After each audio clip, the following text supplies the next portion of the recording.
Welcome to the Emerson Group Wealth Call for March 2024. My name is Nick Emerson, owner and operator of the Emerson Group, real estate professionals, where we focus on income property owners and specifically the 1031 exchange and the solutions that are offered by tax-deferred reinvesting. Today's call, we're going to be talking about ADU construction and understanding the financials behind building an accessory dwelling unit.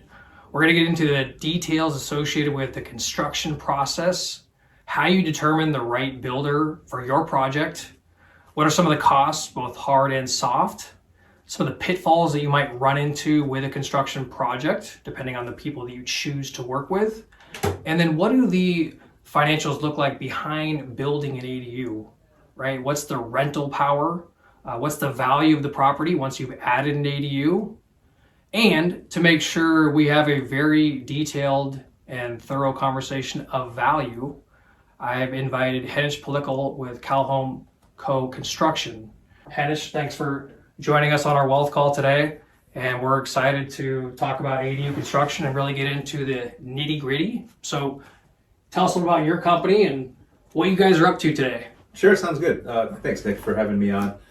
Our company's been around since 2018. Prior to that, almost all of my staff have extensive experience in construction, and so that's been really useful to take guys that love building, but maybe don't love the accounting and the estimating and the HR.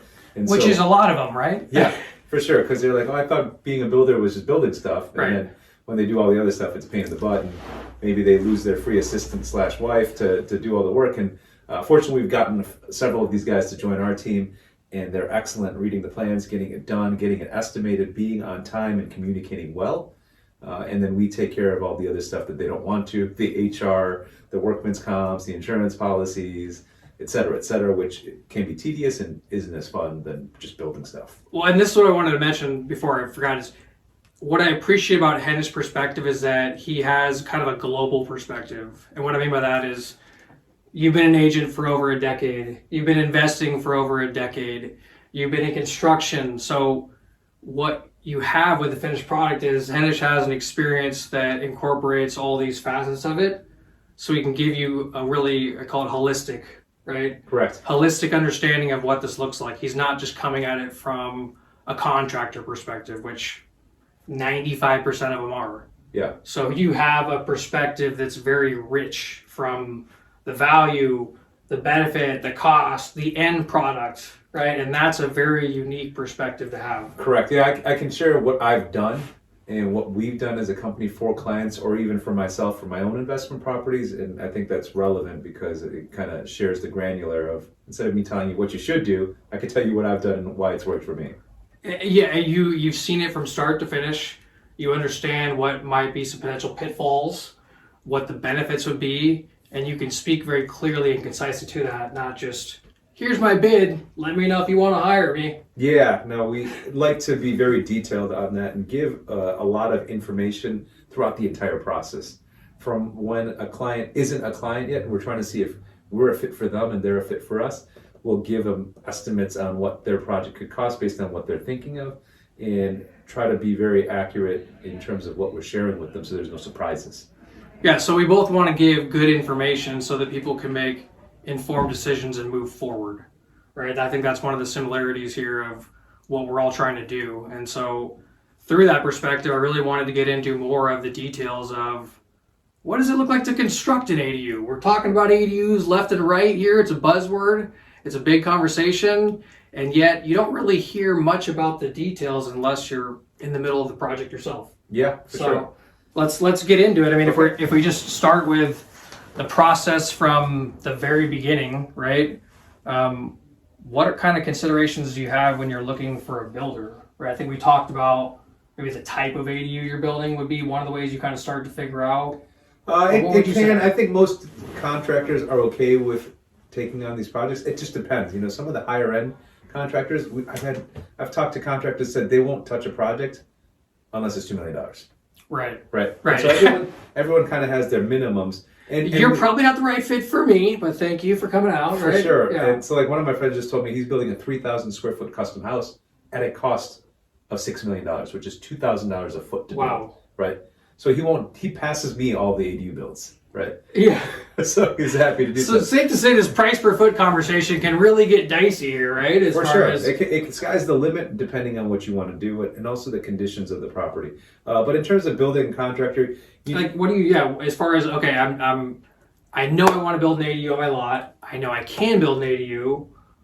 Great. Like, where do I do? I type in ADU builders in Google, or what do I do? Yeah, we get a fair amount of clients that want a contractor that has an office near where they live. So because we're here in Claremont, we get lots of calls from La Jolla to Claremont to Pacific Beach, because that's our 3 communities around us. Okay. And then they know that they can come into our office and talk to someone if someone's not returning the call, right? So I think that's a key thing. That's a big concern for people is communication, right? My contractor hasn't called me back in 2 weeks, type thing, right? Exactly. Or 2 months, and so I think That's a lot of people problem. want someone that has a physical presence so they can come in here and say, hey, how come you haven't called us back? But that's also why we have a promise that we'll always get back to you within 1 business day. I guess that makes sense if you have a physical office and they know where you work. For sure. There's no getting out of not answering a call for 2 months. Sorry. Yeah, true. So that's a big thing. I think also experience in building the type of product that you want to get built is important. So since we've been doing this for 6 years and doing 15 projects at a time right now, I think 10 or 11 of them currently are ADUs. So we have a lot of experience building ADUs. We're comfortable with it. We understand how the hookups work. We understand when a lot is appropriately built for this, or if it's going to be a pain in the butt to get to your backyard because there's only a 3-foot setback on the sides, and we have to come through with the wheelbarrow instead of with the mini excavator. So if the contractor starts by saying, I do a lot of home renovations and bathrooms, and I've always wanted to get into ADU construction. Let's talk about it. Probably not the best start for hiring that contractor. Yeah, I kind of relate getting your house built or remodeled or addition like hiring a surgeon. You don't want to get that guy on his first day. Right. Or, like, I usually work on feet, but let's work on your heart today. And so you kind of want to get someone that knows what they're doing because they've seen it. And so I'm really happy to have a team that has built so much that we don't really get caught, confused, or left in the dark about what's happening in a project. And that's why we're having this conversation right now, because it's very specific to ADU construction. So, right, being in that space, focusing on that space, succeeding in that space, and having a lot of track record of success in that space so that you can ensure the estimates you get, the timelines you get, they're all going to be coming from, right, a company that understands what the beginning, the middle, and the end looks like, and has taken it full circle many, many, many times. Correct, yeah. So having the right contract, having a license, having the right insurance, making sure none of that's expired are all important. I've heard this from too many clients. Like, I hired this guy, and his license expired last year, and now we've got an issue, and now they've got no recourse. So some good points that you just mentioned there, right? Okay, do they have a license would be a good starting point. Do they have insurance, right? What else, like, as far as, if you're evaluating contractors, because a lot of them too can provide you maybe an estimate that isn't apples to apples. Like, how do you, interpret bids you get from different companies? It's hard to do that as a consumer because there's a lot of nuance to the bids. Our bids can be anywhere from 6 to 20 pages long, and it has details of all the pre-construction work and the site work, all the prep that we need to do in terms of fencing and toilets being provided, Right. But even if those things are missing, which we see in a lot of other competitor proposals, those add up to thousands of dollars. Are they going to change order you later for that, or is that included in their bid and they just forgot to put it in there, right? So in other words, make sure that you're not trying to compare estimates where one didn't include a $100,000 line item, right? But they're the cheapest one on paper, right? Correct. So there's a lot of details within that in itself. Correct. Yeah. So making sure you have a detailed proposal to review is important, because some contractors won't include the cabinets and the countertops and the light fixtures, and there'll be some clause that says you have to provide this on your own at your own cost. Versus us, we've got it built in with allowances so you can choose exactly which ones you want. And if it's more, it's a change order. If it's less, we can credit you something. And assuming with a 6 to 20 page bid, you probably have an option to come into the office and go through it to understand what exactly you're going through. Correct. That's what's happening right now in our conference room. There's a client in that's getting reviewed his project for an ADU in Escondido, and they'll spend 1 to 2 hours with that person going through every single section, because we'll get most of it right, but then like, oh, we actually wanted some changes here. So it's rare that we get a proposal delivered in person and then they sign, because there's usually a few adjustments we need to make. Oh, we wanted to use the mini splits instead of the whole home system. We want to upgrade to Pella windows instead of just the vinyl ones. You know? But you have to have that context on paper in order to probably see some of these things. And correct. And they'll have the amounts on there, and we'll have to re-estimate it or just make the adjustments for it so they can see the final number.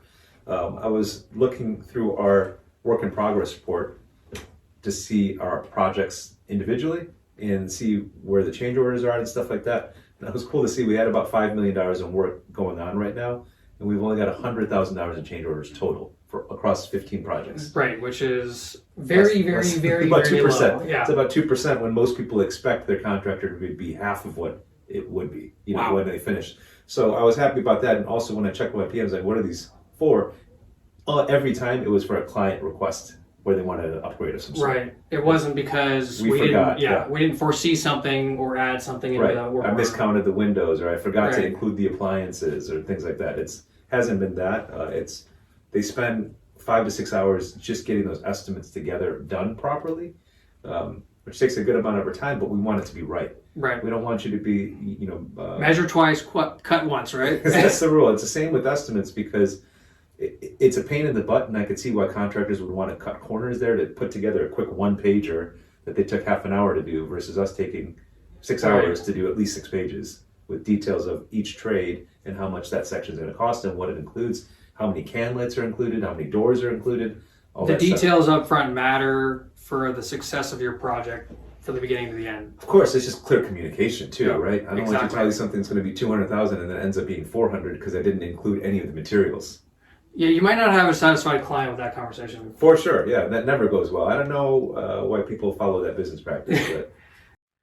Okay, selecting your builder, I just want to really quickly touch on, is there any particular like red flags or I guess things you want to be mindful of maybe that's not a good starting point for your contractor? I like to do a lot of due diligence with this, because you're going to be spending 6 months or so, give or take, depending on what your project is, with this person. So I think it's worth checking the references. I think it's worth checking the reviews. That's fast, right? Check the reviews on Google or Yelp or wherever you can find them. These are fast, but also they don't get done as frequently as you think. No. Some people don't even go into Google and put someone's name in there. I mean, it's just you have to think that way. Check the reviews and then ask for some references. And I would ask those people, when did you do this project with them? How much did they bid? How much did they close at? What went well? What didn't go well? How was the communication? And so what was your initial estimate to your actual cost at completion of project? Right. What was the communication like throughout the process? Sure. Did the cost vary at all throughout, or any change orders that you didn't have influence on? Right. Did they keep the site clean? Did they upset your neighbors? Things like that that happen often, that we're always trying to be mindful of, because we know that this is your house and you're hopefully friendly with your neighbors and you want them to remain so after your project is over. Yeah. Keep a clean construction site. I think that's a pretty... For sure. Right, that in itself could have some unintended consequences for real no reason. Just and or blasting music and things like that, which is like an OSHA violation. Right. People do it on construction sites all the time. Just be respectful of other people in your neighborhood, right? Of course, yeah. I think using the right contract is an issue as well. I mentioned the person that had a $500,000 foundation concrete bid for one of his custom houses he was building, and it came to him on a handyman contract that said right at the top, not to be used for bids over $500, and it was a $500,000 bid. And $500,000 is more than $500. Okay, so that does make sense. Okay. Yep. So that was a red flag. I think it sounds slightly weird, but if you have a really crappy old beat up truck, it just might indicate, is this company well capitalized enough to be able to order the materials in advance of my construction draw, or are they going to run out of money midway through my project, and then they have to ghost me, and I have to find someone else to fill in the job. Which you brought up a good point too earlier, which was the company itself. Is it a one man can do it all? So if that person gets hurt, gets sick, you're on pause until they're better, versus hiring a company where there's more than Mr. I can do it, right? We can do it. For sure. So if he's not available, we're available, and the project keeps moving forward. That's exactly right. I mean, I've heard this story so many times from people that have picked other contractors. My contractor fell off a ladder and he broke his leg and he was out of commission for 2 months. my project didn't do anything, right? And depending on what phase you're at, your place could be getting rained on, Right. or there's just sitting there getting stale because now your subcontractors or whoever else they needed to hire to come in and get work done are pushed back, and that that 6-month project quickly turned into a year. And what you have to consider also is the opportunity cost for all those extra months. I love this conversation because it's putting yourself in a future position, right? And understanding, oh, so this is what this looks like. And a lot of things you didn't think about, right? To kind of wheel backwards and say, okay, now I recognize why all these things are important up front. Because if I'm in it and that happens, oh, that hurts. For sure. That doesn't feel good. Yeah, so no, the business continuity is important. And that's why we have 3 PMs. And my co-owner could take over a job. Project managers. Yeah, project managers that are all licensed contractors that know how to build from start to finish. But if something happens with them, they have a personal emergency and they need to be gone for a month or 2 or a week even, I got someone else that can fill up on that job right away. The next day, so we're not losing even 24 hours of time to keep moving on a project. So another example where Fred's bid might come in really, really clean and right below the rest of the competition, but any one little pitfall could have that entire relationship and that entire contract blow up. Correct. Yeah, it's oftentimes we don't lose bids too often. We did a math and it's about 65% of the bids we bid, we win them. The ones we don't, a lot of times those people call us back like, we made a mistake, can we come back and hire you? We started the work and now the guy's been gone, or then he got sick, or his dog died and now he's not working. And we get it, we'll pay a little bit more to work with you guys. Yeah. No, I think that's why I appreciate this conversation, because we're trying to put people in the perspective of they're already in it and what are things they should be thinking about and working backwards. So really good to give you that perspective now so that you can be mindful of what you might not be thinking about down the road when you make this big decision. For sure, yeah. It's like if you decide it's the right fit for you, right? It's like hiring a surgeon. You don't necessarily want the cheapest person that's working out of an alley. You want the one in the hospital that's got someone else there to give them backup. You don't want the intern, right? Yeah. Okay, so let's jump into more of just quickly funding your ADU project, right? So how are people funding or capitalizing these ADU projects, right? Half the time it is cash. They have it available, or they're able to refinance one of their properties and get some money out to do it. The other way that we're seeing a lot of is construction loans now that banks are starting to get behind the value add from an ADU. This was different a few years ago where people would value an ADU very low, right?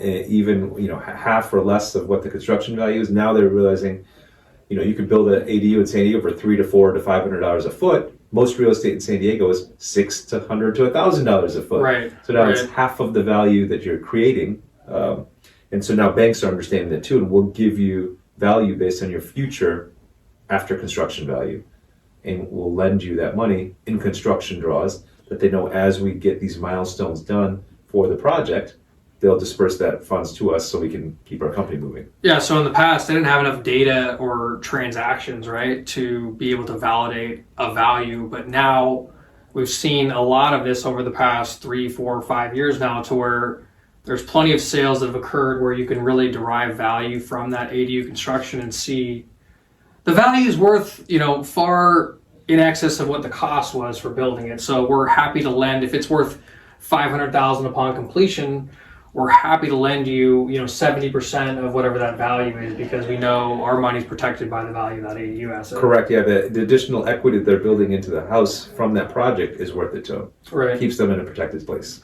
as the bank. So banks for cash out, refinance, a HELOC, a HEAL, personal or private loans. There's also, from time to time, there is some City of San Diego subsidies. I know right now the City of San Diego is subsidizing or even removing impact fees for ADUs built under 750 square feet. That's an example of one incentive they might provide for you. And I know there's other programs from time to time for people that want to build an ADU of helping subsidize some of that construction costs, or maybe some additional tax benefits from that ownership. Yeah, I've seen things in the past, and these funds go quickly, where you can get your soft costs reimbursed from state, county grants, upwards of $40,000, which could be on the high end of what those things cost. But it's nice to be able to get that money back. Yeah, well, another example too, the city is incentivized to want to continue building housing, and ADUs help support them and the goals we have for the city of San Diego. Correct. So one thing that they've done is they've waived DIF fees, the development impact fees, which on average for an ADU could be about $11,000. So Right. that saves you $11,000 in permits right there. You're still going to spend about $8,000 to $10,000 in permits, but it would have been double that if they hadn't waived the DIF fees. Yeah, well, when you say it like that, they almost waived half of what the Correct. soft cost fees would be for. That's Correct. pretty substantial. Absolutely. Yeah. Okay, cool. So getting more into the construction process and timeline, right? So great, Henish, we want to move forward with CalHomeCo. Let's sign the contract. What happens next? Yeah, so originally how this goes, let me take this back a few steps. We get a call from people that, I want to build, I heard you're who I talked to. So you get on a call with my team, and they'll walk you through the process, the timelines, decide if you're a fit. We're trying to assess if this person's going to be a pain in the butt to work with or not too, right? Because that's important, because I don't want to... Both parties are interviewing each other. Absolutely, yeah, because I don't want to have my PMs deal with a nightmare client, Yeah. because that turns into a nightmare for me as well, right? Right. You know, the people like this exist. So anyways, once we get through that, we'll try to refer you to at least 3 designers or architects that can help you with your building plans based on the style of project you want, the design type, your budget, things like that, because designers can be as cheap as a few $1,000s or as much as $20,000 just for one ADU. And that's all going to depend too, right? If you're trying to build something for income, if you're trying to build something for your mother, if you're trying to build something for your son or daughter. Or even yourself. My next door neighbor did that. He has a 2,000 square foot house, single guy. He built a 680 square foot ADU behind his house to move into. He's like, that's all I need. And then he rented out his front house. There's another idea, right? Yeah, for sure. If you're, empty nester, Absolutely, yep. you just want to downsize, might as well build your downsized house instead of selling and buying a new one. Which we're going to be seeing a lot of that in the coming years. For sure. So from that, you talk to the designers, you interview them, pick who you like the best, and get your plans drawn. That could take anywhere from 1 to 3 months. Okay. Once that's done, we're going to be helpful along the way to make sure that it fits your general idea of the budget.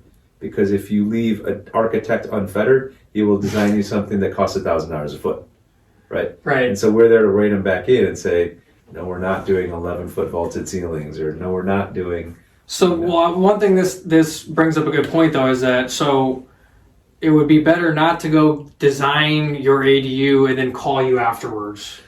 I've heard these stories all the time. Yeah, what would you recommend, right? Like, yeah, I mean, don't trust your designer to know the cost of what it takes to build what they're saying. They get it wrong all the time.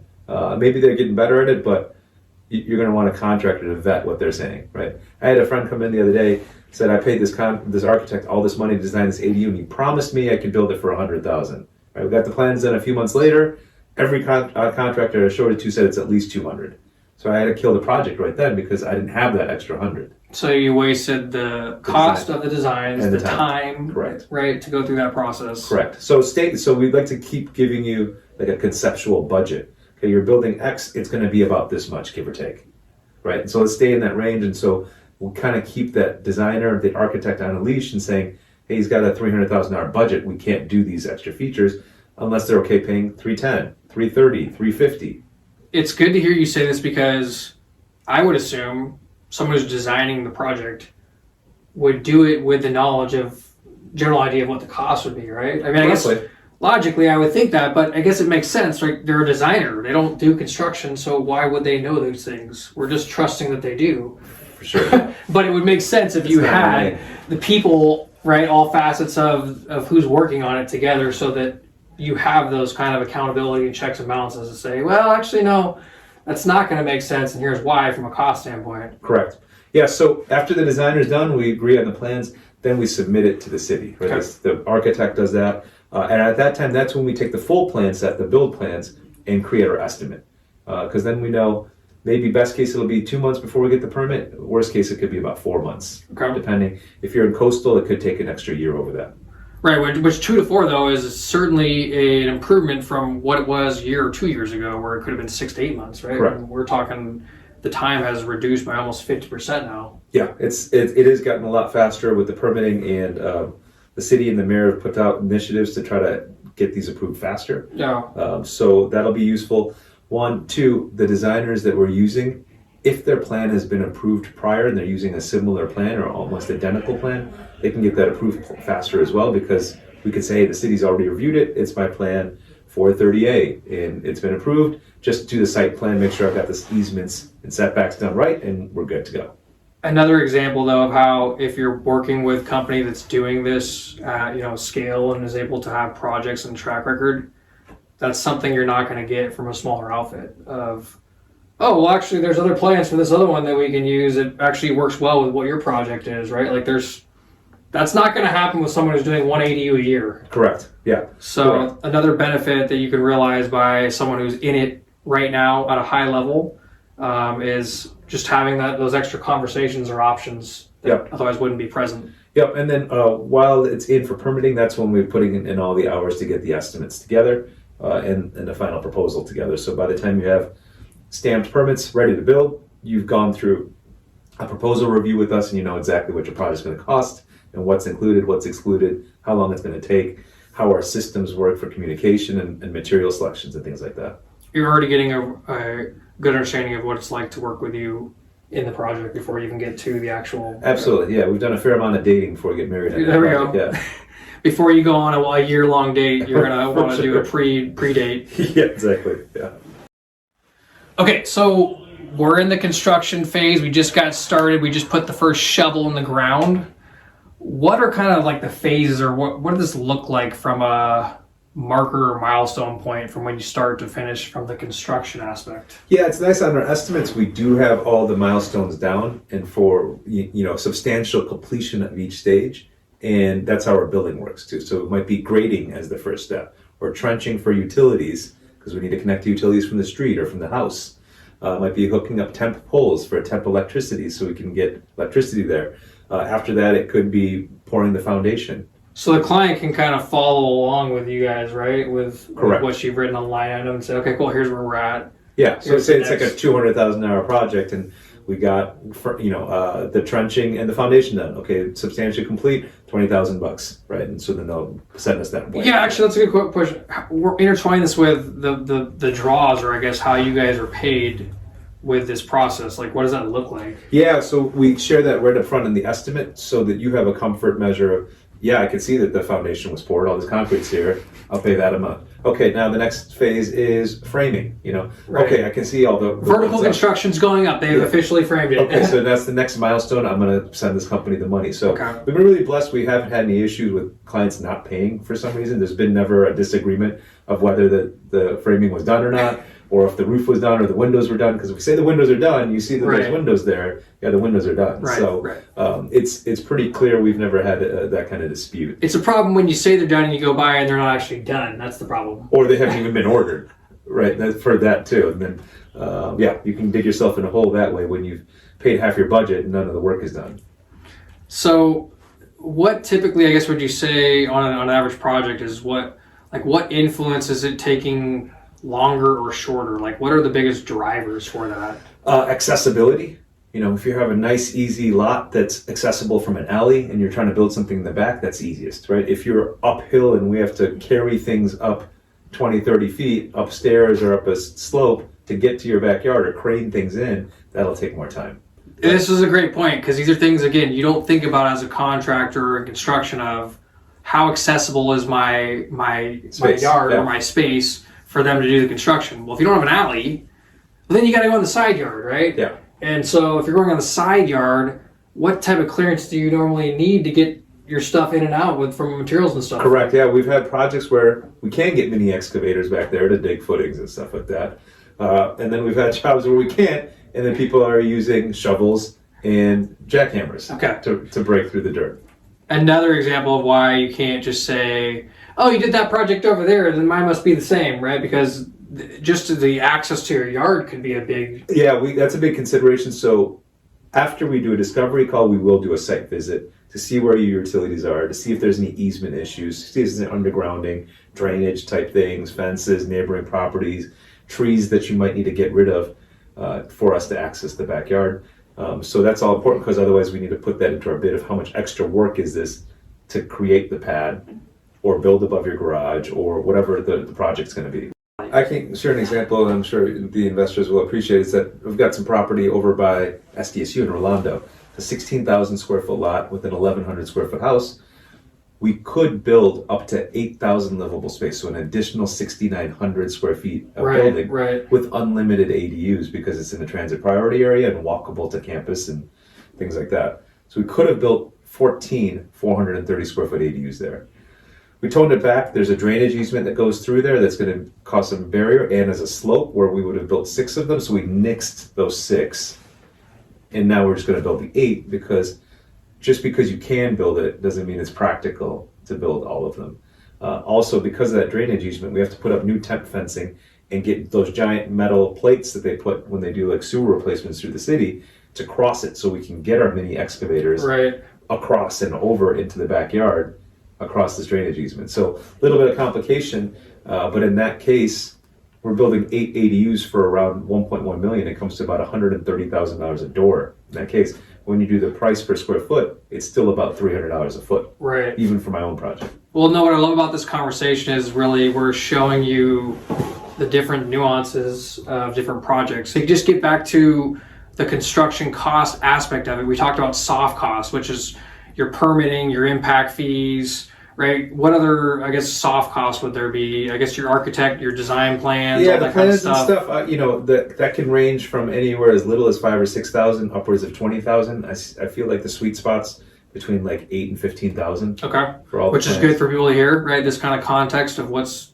kind of within the market right now and what's kind of outliers. It's interesting when I chat with my PMs about the projects and they have their favorite designers for plans that are detailed, because we'd rather have that 90-page plan set versus the 6-page plan set. It's like your Lego handbook, right? It tells you every step of how to put it together. We want all the steps. We don't want any confusion. We know exactly what to do. And so some designers are better at that than others. And then just others will have just better design nuance and feel for it because they've done a lot of these things. So you get what you pay for a lot of times. So one of my questions was just like how often, I think you really touched on this before because you guys do run a very thorough product, right, and service, but what's a typical variance from your estimate to your actual? Like at the end of the day when the project's done, what should someone be expecting of, hey, this is what we signed on for and here's what we finished at? Construction budgets for your bank always have a 10% contingency on it. Right. Historically, we've been at 2% or less, and it's usually for client upgrades they're requesting. Okay. So we're not screwing up our head. But what happens in this case where we had something where there's a supply chain issue and the cost of materials goes way up? Like what? Yeah, that was a freak thing. We kept the costs the same for most of it, much to the detriment of our profit that year. Okay.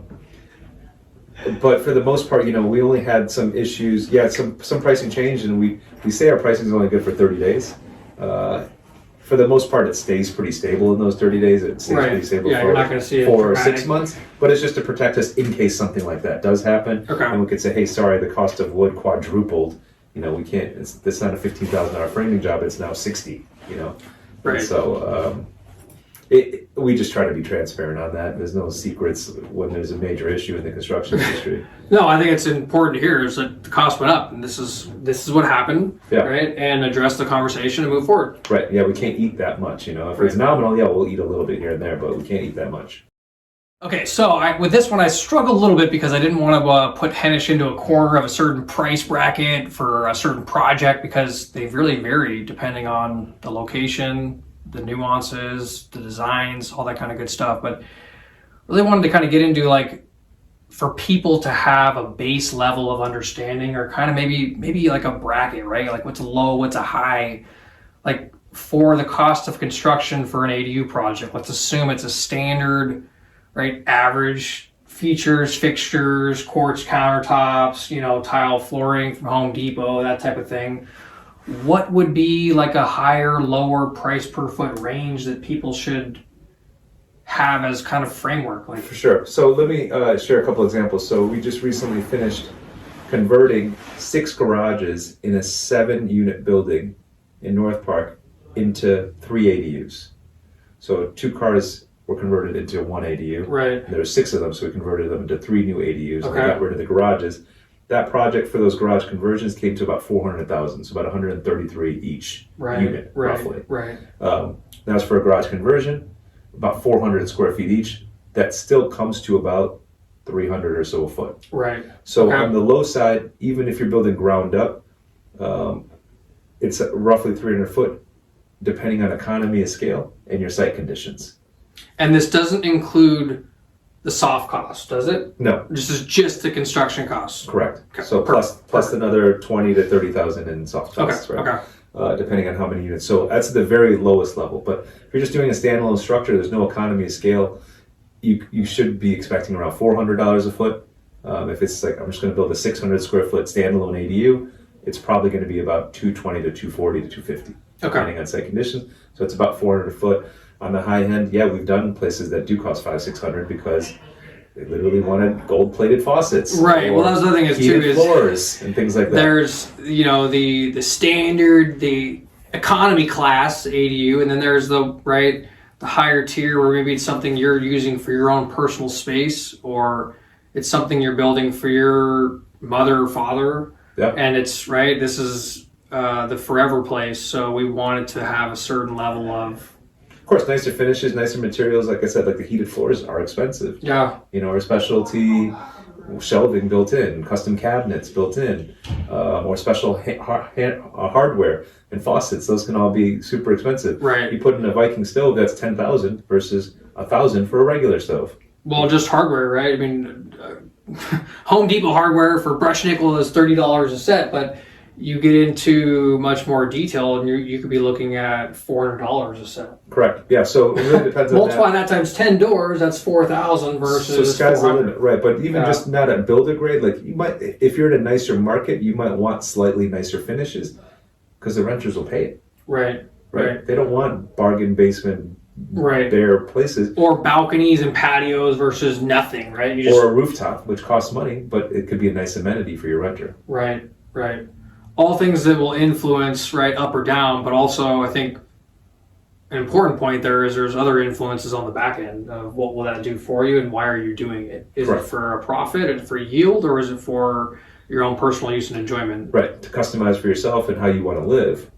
Also too, I get a lot of people that call on about converting a garage, and I think I just want to speak to that very quickly is just because you have a garage there doesn't mean that it takes away the ability to do a foundation or anything else. There's a lot of things you still have to do because your garage was built for a car, not for someone to live in it. So yeah, we show pictures of some of our construction projects. Like, how does it cost this much? I'm like, well, here's all the saw cuts we had to do for all the sewer lines, and all the electrical and water lines we had underground, and then we have to re-pour that concrete back in.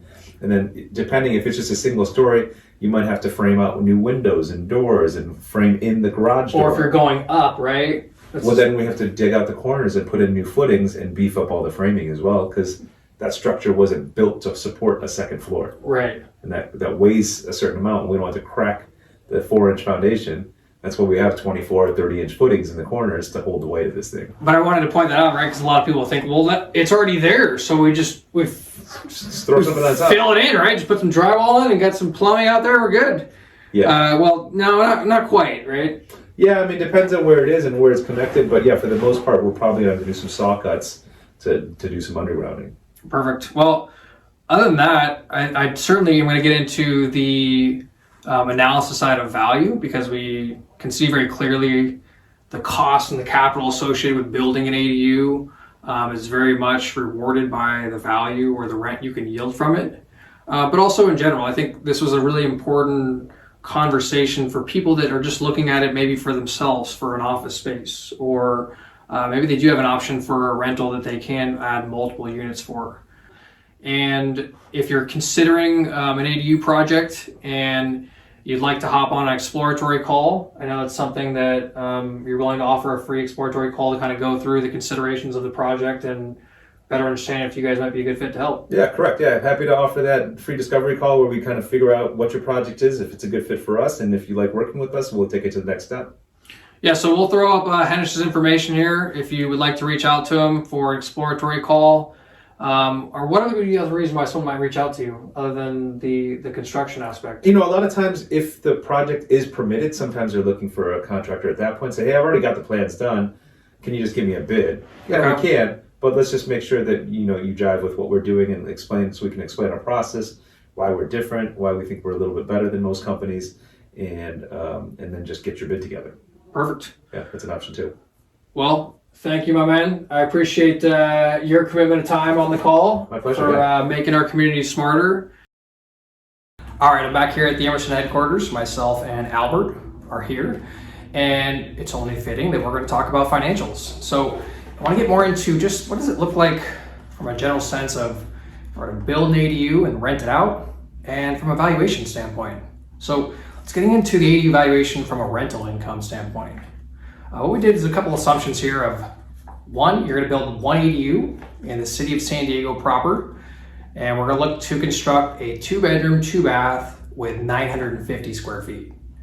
So using that figure with a cost of construction at $400 per foot, we're looking at a total capital investment of $360,000, right? So after understanding what the value or capital requirements would be for the ADU, the next thing is looking at the rental data, right? Looking at our rental software over the past 12 months for 2-bedroom, 2-bath properties in the city of San Diego. The median rental rate was $3,129. So if we were just to take that figure, assume that's what our rent is, multiply that for 12 months, we come up with a gross scheduled rental income of $37,548. So, well, we already know, looking at that, that's over 10% in excess of what we invested, right? So it's a great sign, we're heading in the right direction. The next thing I did was assume a 45% expense ratio, meaning of that gross income, 45% of it is going to go towards property taxes, insurance, property management, a mortgage, etc. After we deduct those expenses out, we're left with a total net operating income of $20,651.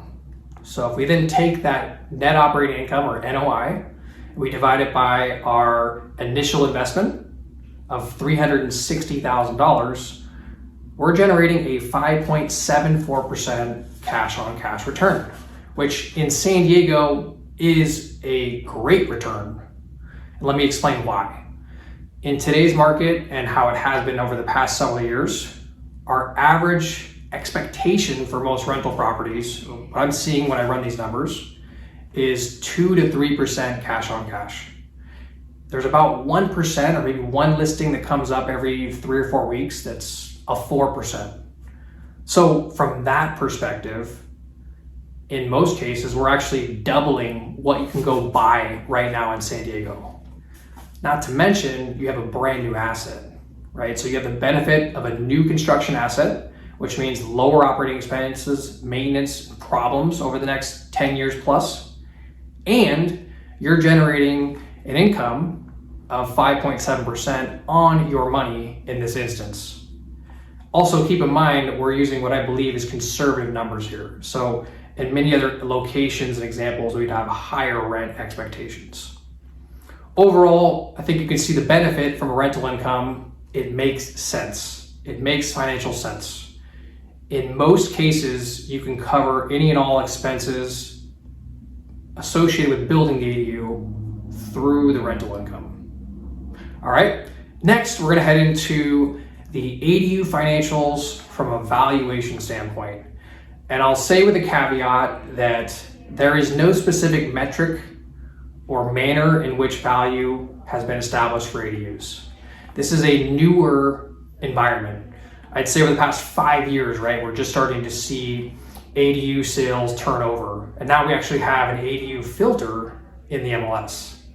However, that information is as accurate as agents make it, which we all know, a lot of agents aren't very accurate. So, in other words, this is my best understanding and insight associated with value. And I've also tested it with some of the properties I've been offering on and what they've been selling for properties with ADUs on them. So in this example, we're going to assume some of the following. What I did was I pulled City of San Diego, 3-bedroom, 2-bath properties up to 1,200 square feet to 1,500 square feet. So the average detached home, right? 1,200 square feet to 1,500 square feet. And I pulled all the sales in that category for the past 12 months. Using that, we come up with a median sale price per foot of $748. Now, knowing a second unit on a property is worth less than what the first one would be, also knowing there's a regression in the price per foot as square footage goes up, right? So 1,000 square foot property versus a 2,000 square foot property, in most instances, they are not going to be the same price per foot because that cost does go down as you go up in larger homes. So understanding those elements, I applied a 30% discount factor, meaning I took the median sale price per foot for sold properties of $748, I multiplied it times 70%, which gets me to a price per foot of $524. Taking the $524 per foot and multiplying it times our 900 square foot ADU, we are left with a value of $471,600. Now, I'm not a mathematician, but I'm pretty certain that is a larger figure than our capital investment of $360. In fact, by the tune of $111,600. So, what's the benefit? Well, we constructed an ADU for $400 per foot at $360,000 total. We have a valuation coming in at $471,600, which means there's approximately $111,600 in equity or benefit. Or in other words, 31% benefit, right? The $111,600 is a 31% return on my investment from the $360,000.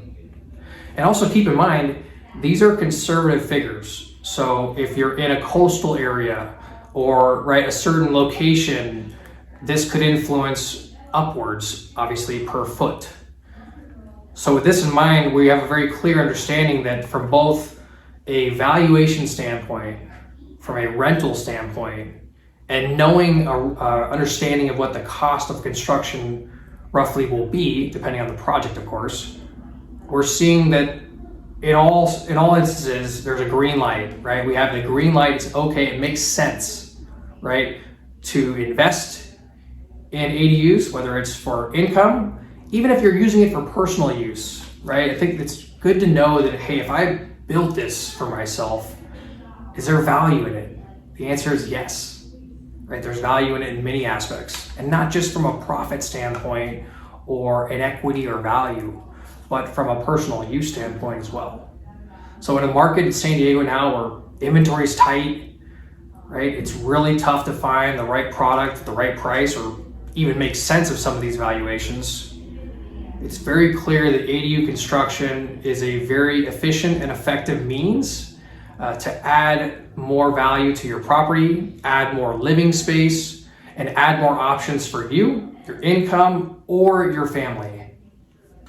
Looking ahead to next month's wealth call, we're going to be heading up to Jason McMurtry with 1031 Exchange Capital Solutions, as we're going to be talking about an option to exchange into a REIT, right? Something I've not been aware of. So stay tuned for that. That's going to be a great call. And other than that, stay healthy, wealthy, take care.